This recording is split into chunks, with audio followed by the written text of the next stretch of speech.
Bienvenidos y bienvenidas al canal, amigos y amigas. Hoy os traigo algo para sibaritas, pero lo dejaré para el final del vídeo, que son las cuentas de la sección del fútbol femenino del Real Madrid de las temporadas 2021, 21-22, 22-23, 23-24 y el presupuesto de la 24-25, que es en la que estamos ahora. Es decir, el que quiera ver esa parte del vídeo verá en qué se ha gastado hasta el último céntimo el Real Madrid y lo que ha destinado a la sección femenina del club. ¿Vale? Os recuerdo que en los vídeos que yo hago se dividen en capítulos y que podéis ver un capítulo u otro dándole a donde pone más información en la descripción del vídeo, le dais a más y ahí están los capítulos. Podéis ir y ver, empezar por el cuarto capítulo, por el segundo, el capítulo que queráis, ¿eh? Por tanto, las cuentas de la sección femenina, de fútbol femenino. Después, antes de eso, haré un pequeño análisis de lo que yo he visto en los 4 partidos de los cuartos de final, que tampoco los he visto enteros. He visto a ratos, el Madrid sí que lo he visto entero, y los otros los he visto a ratos. Pero ya os saco una conclusión muy clara, muy clara. Hay 2 candidatos y los demás se lo van a tener que ganar. Y hay 2 equipos que yo creo que al final serán los que, incluso me atrevo a aventurar que son los que van a llegar a la final. Pero bueno, los demás, todos a ganárselo y a sufrir y mucho. Y empezaré ahora con un pequeño recordatorio de qué es lo que pasó ayer, algunas fotografías y una noticia que ha salido en la BBC, que nos están machacando. Y empezamos con el partido de ayer. Lo primero que tengo que deciros es que la lesión de Leopold es exactamente la misma que se hizo en la Supercopa, que es rotura parcial del ligamento lateral interno de la rodilla. Pero esta vez sí, el tiempo de recuperación tiene que ser el habitual y no forzar un retorno demasiado anticipado, tal vez como se ha hecho esta vez, para que vuelva a recaer. Por tanto, estaríamos hablando de unos 3 meses.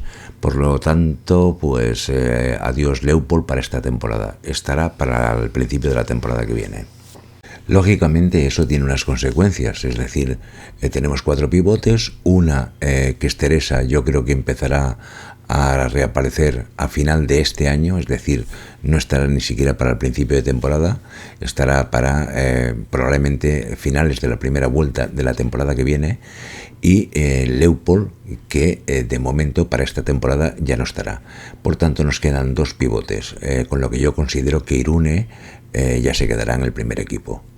Y seamos inteligentes y la temporada que viene no nos planteemos ningún experimento, que Irune se quede en el primer equipo. Respecto del partido de ayer y leyendo vuestros comentarios, tengo claro que lo que más hemos valorado en el partido de ayer no es lo bien o lo mal que se jugó al fútbol, porque cualquier espectador imparcial que no sea del Real Madrid o del Arsenal, ese partido pues ni le va ni le viene, o sea, seguro que cuando acaba se queda igual, porque los remates a puerta fueron 4 entre los 2 equipos, ni el gran fútbol que se hizo porque el terreno de juego estaba como estaba. Ahora, desde la óptica del Real Madrid, ¿qué es lo que valoramos para decir que el partido es un partido completo de nuestro equipo? Pues que es un partido que tuvo unas características que no veíamos. Y esas características tienen mucho que ver con la actitud de las jugadoras. Ayer se vieron unas actitudes que son muy propias de cualquier deportista que se pone en la camiseta del Real Madrid, que es el sacrificio, el esfuerzo, la solidaridad, el carácter, una serie de actitudes que ayer las tuvimos, yo creo que en algunos momentos en sobredosis por parte de las jugadoras. Y eso a nosotros y a nosotras, los seguidores del Real Madrid, es una cosa que nos encanta ver en nuestros jugadores y en nuestras jugadoras. Y ayer lo vimos, y hay muchos partidos en los que esas actitudes pues no han aparecido. Y ayer aparecieron de una manera muy natural. Ayer las jugadoras del Real Madrid tuvieron mucho compromiso, mucho carácter y fueron muy competitivas. Y la pregunta es, ¿por qué no es siempre así? Pues bien, en Inglaterra se celebró la final de la Copa de la Liga y se hizo en el campo del Derby County. Y hubo muchas quejas de los dos equipos, del Chelsea y del Manchester City, que fueron los que la jugaron, por el estado del terreno de juego, porque había muchas calvas y mucho terreno sin hierba. Entonces, cuando han visto el campo nuestro también en las circunstancias que lo vieron, pues nos han dedicado 2 artículos. Estamos hablando de la BBC. Los campos en mal estado ponen en riesgo la seguridad de las jugadoras, y aquí no solo se refieren al campo del Di Stéfano, sino que también se refieren al estadio del Derby County, es decir, ponen como ejemplo los 2 campos, ¿vale? Y aquí las condiciones perjudican las esperanzas del Arsenal. Wright, que es un jugador que jugó en el Arsenal muchísimos años, un extremo izquierda, dijo que el campo de Valdebebas era una vergüenza, es suave, porque delante dijo una palabra que empezaba por P, ¿vale? El campo es una vergüenza. Bueno, eso ha llamado mucho la atención y ha hecho que la BBC le dedique 2 artículos hoy al tema. Y también el periódico The Guardian, pues después de ocuparse de sus asuntos con sus equipos en la Champions, pues también nos dedica pues alguna cosita, ¿no? Es decir, que la entrenadora del Arsenal no estaba contenta con el estado del terreno de juego, y que el Arsenal se queda atascado en el barro mientras el Real Madrid toma el control de los cuartos de final. Pero fijaros que Ledger se aboga por mejores condiciones, mientras que Wright califica la superficie de Madrid de vergüenza. Bueno, no hemos salido bien parados. ¿Y por qué? Pues porque tenemos un estadio de 3 pares de narices en donde se podía haber celebrado el partido. Y bueno, el Real Madrid no lo celebró ahí. Y cuando le preguntan la opinión a la entrenadora del Arsenal, dice que ella no se va a meter con las decisiones que toman otros clubes. En fin. Y podríamos decir, hombre, si nos hubiesen ganado 4-0, igual no se hubiesen fijado en el campo. Pues a lo mejor es posible. Pero yo creo que también esto puede servir, los artículos de la BBC y de Guardian pueden servir para que se abra alguna vez el Bernabéu de una puñetera vez. Por ejemplo, si las jugadoras consiguen el pase a semifinales, yo sería no partidario, es que le pediría al club que abriese el Bernabéu ya de una vez para que jugase allí el femenino. Y esto podría ser, digamos, la excusa, el no volver a salir en la prensa extranjera por si llueve. En cualquier caso, os dejo aquí, le estáis viendo una foto, en el círculo lo veis, a la izquierda veis a Solari, en el centro a Roberto Carlos y a la derecha a Butragueño, que fueron testigos de excepción de las condiciones que tenía el terreno de juego. Hoy han finalizado los cuartos de final de la UEFA Women's Champions League. Y hemos visto ya los 4 partidos, hemos visto ya los 8 candidatos al título. Algunos tienen más opciones, otros tienen menos opciones, pero hemos tenido la oportunidad de ver a los 8. En enfrentamientos de 2 en 2, por tanto hemos visto 4 enfrentamientos. Son los partidos de ida y faltan los de vuelta. ¿Podemos deducir algo de lo que hemos visto hasta ahora? Yo creo que sí. Pero antes, dejadme que os enseñe los resultados de hoy. Resultados de los cuartos de final de la UEFA Women's Champions League. El Wolfsburgo alemán ha sido superado con bastante nitidez por el FC Barcelona, que le ha ganado por 1-4 en Alemania. Los goles fueron conseguidos por el 0-1, lo marcó Caitlin Dijkstra en el minuto 26 en propia puerta. El 0-2 lo marcó Irene Paredes en el minuto 50. El 0-3 lo marcó Salma Parayuelo en el minuto 53. Acortó distancias Mingue en el minuto 79, 1-3. Y el 1-4 lo hizo Sydney Schertenleib en el 88. Y en el duelo inglés, el Manchester City se impuso en su campo al Chelsea por 2-0. y los goles fueron marcados por Vivian Miedema, que estuvo de suplente en la primera parte y salió al descanso. Marcó el 1-0 en el minuto 60 y repitió con un nuevo gol en el minuto 89. Pues bien, amigos y amigas, vamos a analizar así por encima, poquita cosa, las cosas que se han visto en estos 4 partidos. En primer lugar, una cosa sorprendente, es decir, hay un resultado que es un 1-4, que es el del Wolfsburgo-Barcelona, y los otros 3 resultados han sido idénticos, 2-0. Pero claro, un 2-0 depende en qué partido es mucho y depende en qué partido hay mucho que jugar todavía.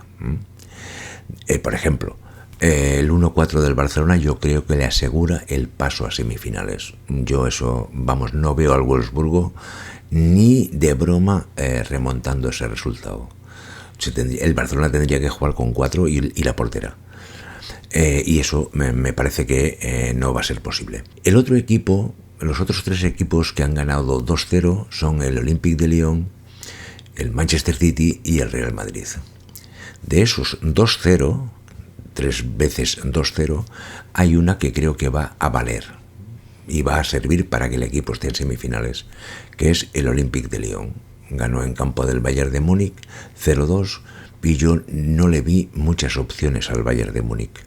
El Olympique de Lyon cerró todas las líneas de ocasiones del Bayern de Múnich y el Bayern de Múnich tenía muy difícil hacerle una ocasión al Lyon. Por tanto, por un lado, por una parte del cuadro veo al Barcelona en semifinales y por la otra parte del cuadro veo al Olympique de Lyon en semifinales. Y luego hay 2 partidos que se tienen que jugar. El primero es y además me parece que es por orden. No, es por orden. Primero vamos nosotras el miércoles que viene a las 9 de la noche. A las 9 de la noche en el Emirates nos la jugaremos y hay que defender un 2-0. Bueno, vamos a ver cómo lo hacemos. Y el otro resultado que se ha dado hoy, que es el Manchester City, que con bajas que tiene el Manchester City, le ha metido 2-0 al Chelsea, porque Shaun no estaba en el campo, porque Greenwood tampoco estaba en el campo y porque tiene alguna jugadora lesionada que probablemente sería titular también. Pero el Chelsea está en el alambre, hace ya tiempo que está en el alambre.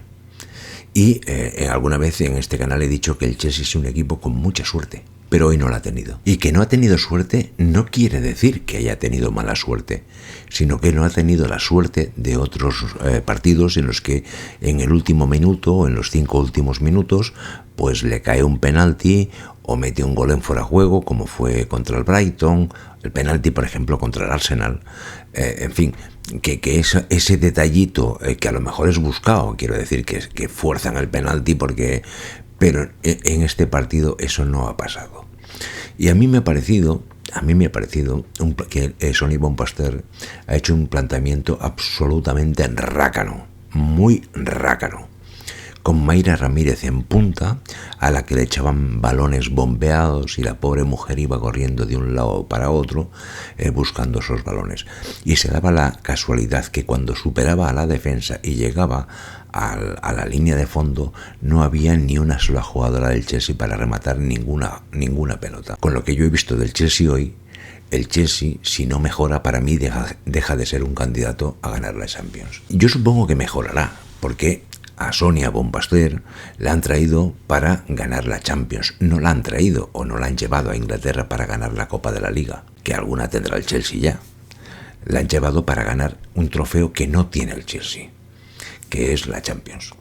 Y hoy el Chelsea no ha dado la impresión de estar a la altura para ganar la Champions, por un planteamiento absolutamente rácano, porque solo se ha despertado cuando City ha marcado el gol y porque cuando se ha despertado se ha descuidado un poquito atrás y le han hecho el segundo. Por tanto, primera derrota de la temporada del Chelsea que ya se veía venir, porque el Chelsea estaba ganando muy justito y ya hace tiempo que estaba ganando muy justito.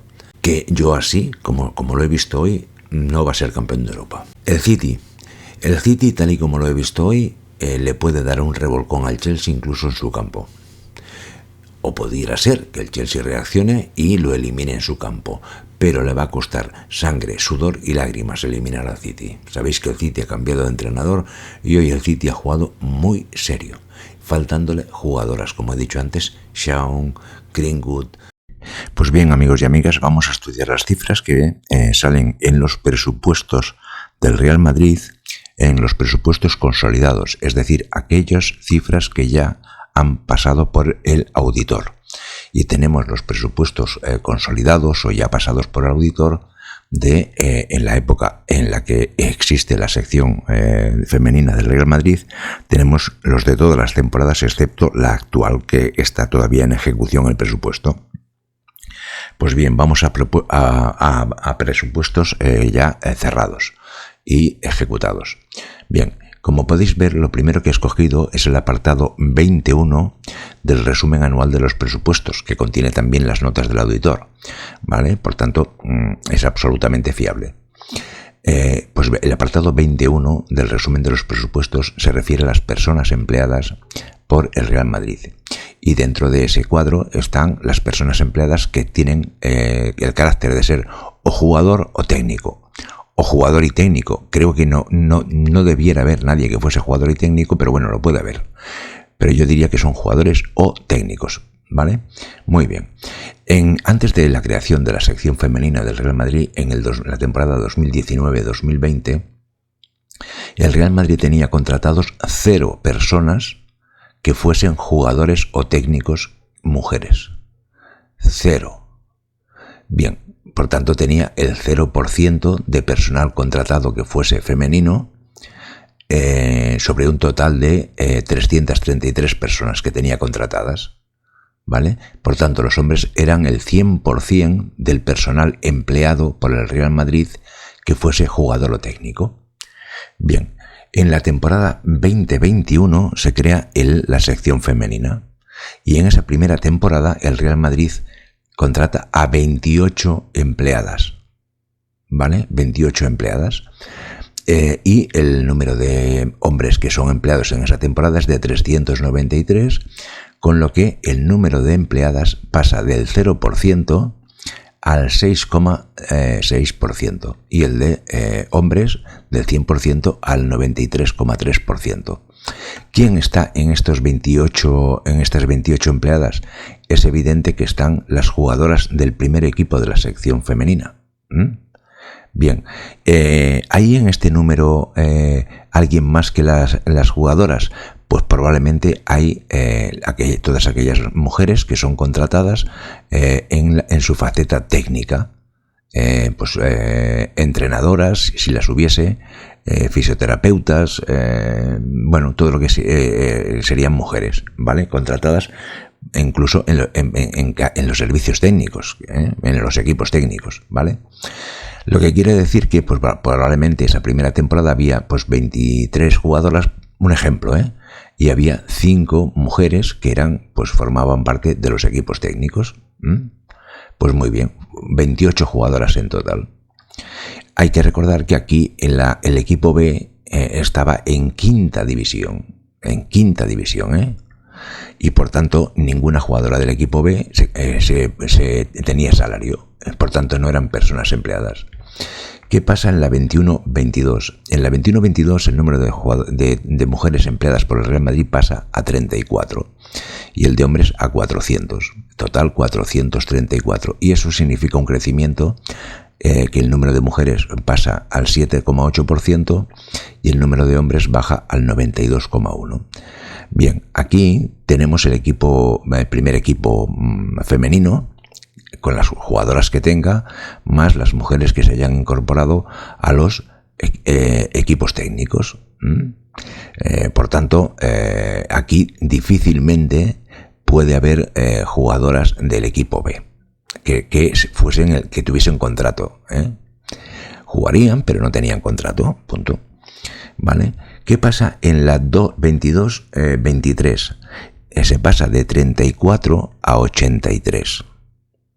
Y se sube del 7 al 16%, y de hombres 429 y se quedan en el 83%, un total de 512 personas contratadas por el Real Madrid que sean o jugadoras o técnicos, jugadores o técnicos. Bien, ¿qué es lo que ha pasado aquí bajo mi punto de vista? Que se empieza a pagar a las jugadoras del B. Se les hace contrato y se les empieza a pagar, porque si no es literalmente imposible pasar de 34 a 83, ¿vale? Y además se contratan algunas mujeres más para los equipos técnicos. Y en la temporada 23-24, la temporada que ha pasado, la anterior, pues es evidente que el número de mujeres empleadas por el Real Madrid en la sección, no en la sección femenina, en todo el Real Madrid, que sean jugadores o técnicos, pasan a 99, se quedan a una persona del centenar de personas. Eso ya es el 17,7% de todos los empleados del Real Madrid que son jugadores o técnicos, y sobre un total de 458, que es la parte de los hombres, que son el 82,2%, y un total de 557 empleados en la parte de jugadores y técnicos.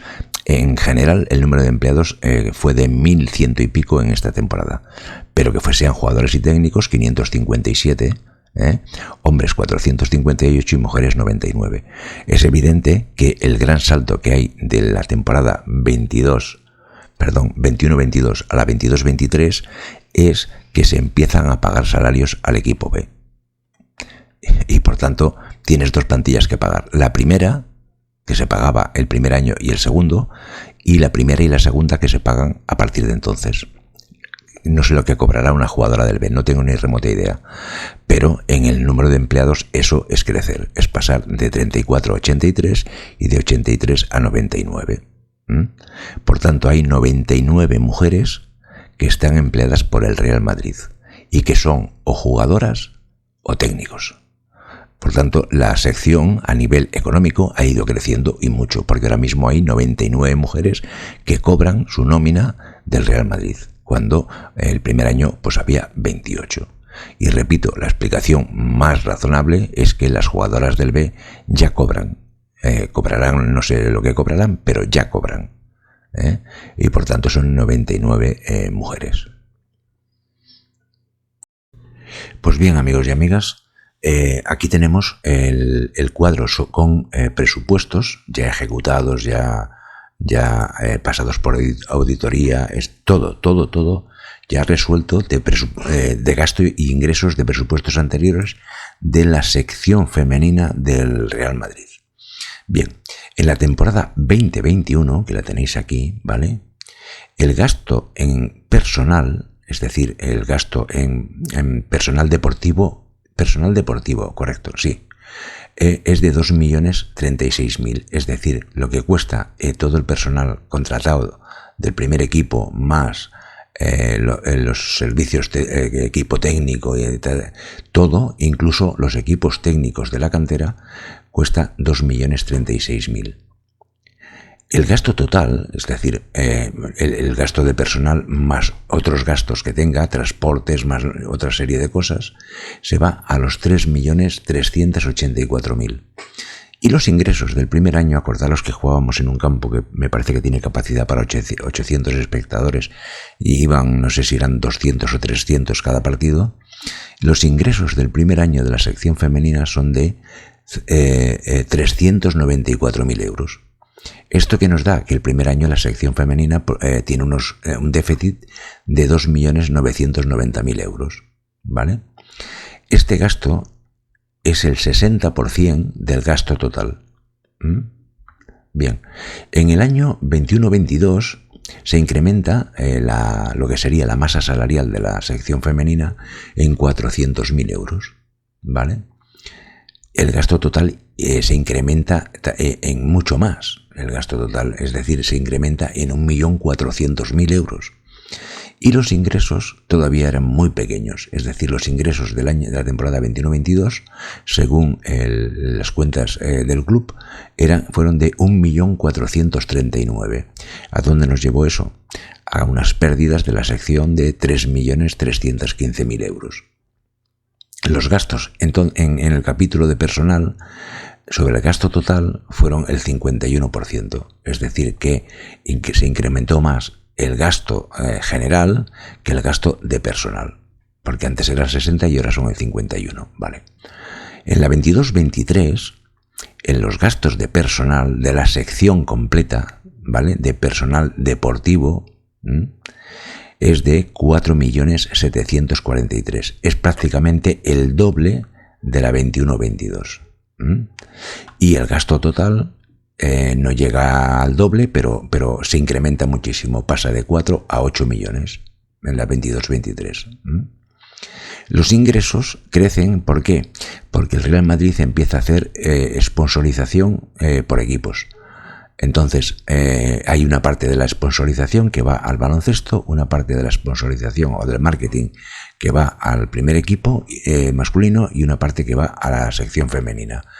De ahí los ingresos. Es decir, a cada sección le doy la parte del marketing que me genera, ¿vale?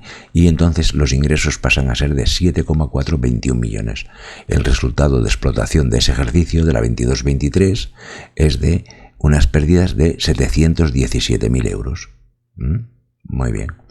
¿Qué ha pasado en la 23-24? En la 23-24 los presupuestos dan todavía más información de la sección femenina. Porque te dice, mire usted, a mí todo el personal que tengo contratado en la sección femenina me da un gasto de 6 millones de euros. Fijaros que hemos pasado de 4,7 a 6 millones de euros. ¿Vale?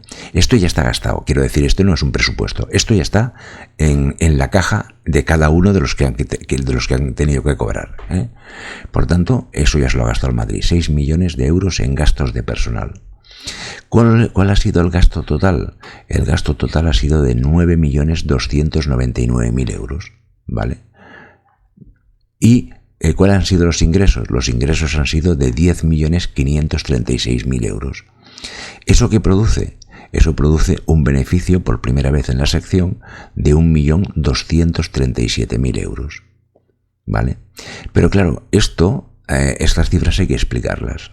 Primero, los gastos de personal pasan de 4,743 a 6 millones de euros. Y en el presupuesto 23-24 por primera vez se distingue entre lo que gasta el primer equipo en gastos de personal y lo que gasta la cantera, ¿vale? Entonces el primer equipo de esos 6 millones gasta en gastos de personal 4.585.000. Es decir, las fichas de las jugadoras, los sueldos de los entrenadores, de los fisioterapeutas, enfermeros si lo hay, médico, todo eso suma 4.585.000. Y la cantera, todos los sueldos de la gente que trabaja en la cantera, y yo aquí creo que ya empieza a pagarse a las jugadoras del B, y si no es aquí, ¿vale? Pero claro, la cantera ya tenemos un equipo que jugaba en tercera división y que sube a segunda división. Y por tanto, eso más el juvenil más el cadete cuesta 1.430.000 euros en salarios, ¿vale? El gasto, ya lo he dicho antes, son 9.200.000, tal. Entonces, ¿qué es lo que ocurre? Que el primer equipo tiene un superávit de 3 millones de euros. De 3 millones de euros. Pero al tener la cantera un déficit de 1.881.000, el superávit de toda la sección se te queda en 1.237.000. ¿Por qué? Porque la cantera no tiene ingresos. La cantera solo produce gastos. Y lo veis aquí, 1.881.000 euros de gastos, ¿vale? Sin embargo, todos los ingresos los produce el primer equipo, el femenino, ¿vale? Que son 10 millones. 10 millones produjo de ingresos y de gastos produjo 7 millones. El primer equipo, ¿eh? Por lo tanto, el primer equipo salió con un saldo de 3 millones en positivo el año pasado. 3 millones en positivo. A la que le aplicas las pérdidas de la cantera, ese positivo de 3 millones baja a 1.237.000, que es como se ha cerrado el ejercicio 23-24. Por primera vez la sección ha tenido ganancias, 1.237.000 euros. Y ya para terminar esta serie de números, de cifras de la parte económica de la sección femenina, vamos a ver qué diferencia hay entre el gasto que hubo en la 23-24 y lo que está presupuestado para la 24-25. Y ahora vamos a ver la diferencia que hay entre lo que se gastó ya está gastado, ya fue efectivo y se gastó. Y se cerró ejercicio. La 23-24 y la 24-25, que es la actual. Bien, pues en la temporada 23-24 estaba presupuestado en gastos de personal 6.150.000 euros. ¿Vale? Pues bien, en esta temporada está presupuestado 7,9 millones de euros, prácticamente 8 millones de euros, ¿vale? De los cuales el gasto de personal del primer equipo pasa de 4 millones y medio a 6 millones. Es decir, habernos traído a Leopold, Alba Redondo, Méndez, Lacrar, etcétera, etcétera, no ha salido gratis. Es 1,5 millones más de gastos de personal, ¿vale? Muy bien. En la cantera que nos salía hasta ahora por 1.430.000, está presupuestada este año gastarse en sueldos en la cantera, sueldos de las jugadoras del segundo equipo. No sé si alguna juvenil cobrará, no lo sé. Si el equipo juvenil cobra algo, está en edad de cobrar. A partir de los 16 años puedes firmar contratos. Bien, pasa de 1.430.000 a 1.917.000. Repito que esto es personal deportivo, jugadoras y personal técnico. ¿Vale? Muy bien, pues ya tenemos unos gastos de personal de 8 millones cuando el año pasado eran 6 millones. Bien, el año pasado el gasto total se calculó en 9.299.000, ¿vale? Podemos poner 9.300.000. Bien, aquí como veis, el gasto total para este año está presupuestado en 11.357.000, es decir, 2 millones más que el año anterior, que viene a ser prácticamente la diferencia que hay entre los 6 y los 8 millones, es decir, el resto, aviones, transporte, material, etcétera, etcétera, yo creo que se ha calculado de la misma manera y lo único que se ha hecho ha sido subir un poquito, básicamente los 2 millones que hay de diferencia de masa salarial, ¿vale? Y luego, aquí también tenemos la cantera. La cantera pasa, ya lo he dicho, de un gasto total de 1 millón, estaba así aquí, 1.888.000, que era el gasto total del filial, ¿vale? Y de juvenil cadete, pasa a 2.406.000. Es decir, aquí se incrementan 600.000 euros más el coste de la cantera, lo que da un total de 11 millones de gasto.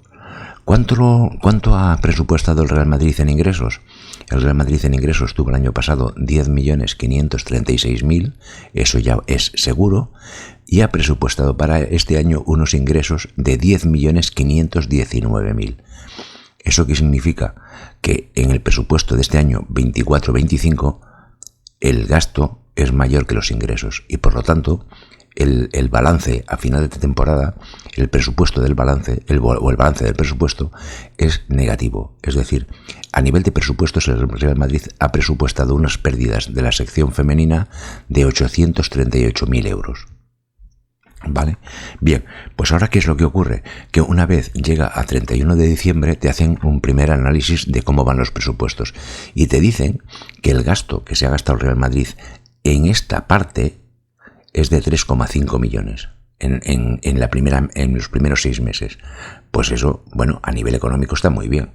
¿Por qué? Porque yo preveía gastarme 8 en 12 meses y me he gastado 3,5 en 6. Eso quiere decir que probablemente esto acabará siendo superávit, ¿vale?